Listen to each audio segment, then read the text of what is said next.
What happens to the mind when a person has an emotional injury or trauma that goes so deep they can't seem to resolve it? How do they get trapped in that space and unable to help themselves in your experience? I think what happens a lot of times, especially with trauma, and especially with a trauma from another person. You have trauma from a car accident, but that's a little bit different.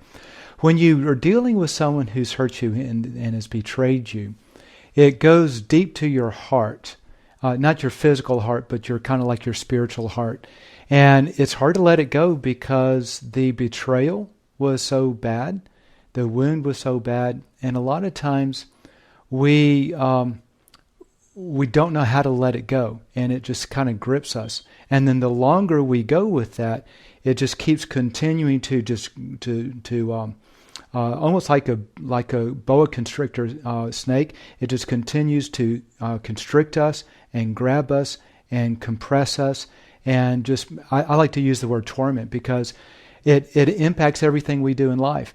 And because it was so bad, we don't know how to let it go, because to let it go almost means that you condone, that you agree with, that you accept what happened to you. And what happened to you was so wrong that you can't let that go. So we just kind of hold on to that. And in fact, the science world calls it the fight or flight mode. And it keeps our body in high stress.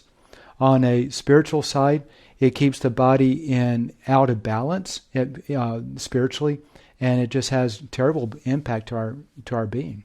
If this hit home, follow me for more stories just like this, and be sure to check out the Prayer of Freedom to start your own breakthrough as well.